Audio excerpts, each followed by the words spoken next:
Hi mga curry lovers! Welcome back to my vlog! This is your Adobo Queen reporting live from India. Grab your snacks mga curry lovers kasi final battle.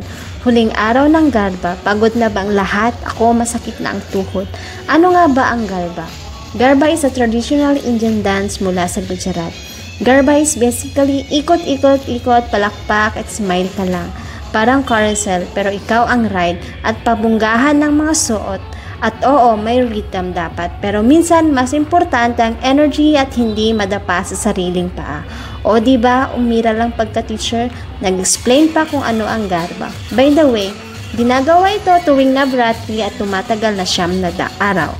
Dito sa amin sa Gujarat, pagdating ng 9 PM ng gabi, sinisimulan na ang sayawan. Let's go mga curry lovers! Tara, samahan nyo kami sumayaw kasama ang mother-in-law na mas mabilis pa sa music beat na kahit di marunong at laging nag-aapakan ng paa. Siyempre, may friends din siya na parang backup dancer na gusto ring agawin ang spotlight. At siyempre, late na naman, tara, takbo na tayo! At ang nilalagay nila sa gitna ay garbo, isang traditional clay pot o palayok na gawa sa lupa. Pero hindi lang basta palayok yan ha, sa loob niyan may ilaw o diwa na simbolo ng liwanag ng Diyos at lakas ng kababaihan. At bago tayo makipagsayawan, magdasal muna tayo ng saglit. Siyempre, dahil tayo isang Pilipina na nakatira sa India, kahit di tayo marunong sumayaw at budots lang ang alam, ngayon ay nakikipagsabayan sa sayaw na Garba. Siyempre, kasama ko si Mami na siya ang nagturo na kahit nag-aapakan, game pa din. Siyempre, hindi rin papatalo ang tropa ni Mami sa sayaw na kahit masakit ang tuhod, game pa din.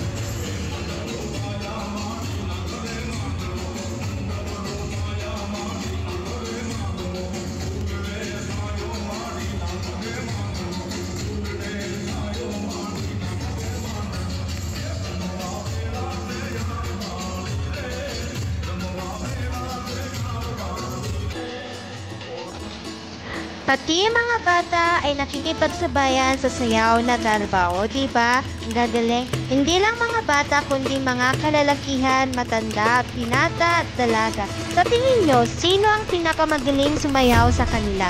Mga matatanda, dalaga, or ang mga bata? At mayroon din pinakabatang sumasayaw sa kanila. Buong gabi nakatingin lang ako sa batang to. Siya ang pinakamaliit na nakita kong nakikipagsabayan sa sayaw ng Garba. Ikaw ba kaya mong sumayaw at makipagsabayan?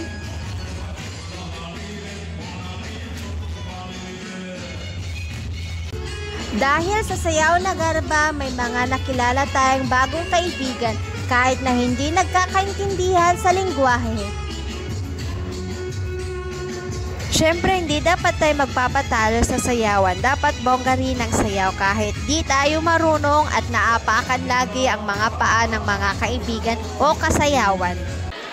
Sa mga oras na to, pupunta tayo naman sa temple.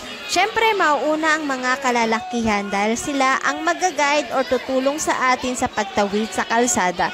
At ang mga kababaihan naman ay kukunin ang garbo at ilalagay sa ulo nila. Siyempre, hindi mawawala ang picture taking kaya mabagal maglakad. Kaya laging nagagalit ang mga kalalakihan. Ang sabi nila ay, "Alo, Zaldi, patapat." Na ang ibig sabihin ay bilisan ninyo. Gusto nyo bang makita ang nasa loob ng palayok? Ang nasa loob ay wet brains at diwa.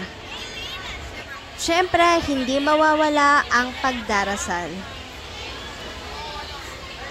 Ang mga palayok na to na kadami-dami ay babasagin mamaya ng mga nasa temple. Siyempre, hindi mawawala ang picture taking pero akala nila picture, yun pala ay video. Kaya smile na lang kayo dyan. Pabas. Thank you.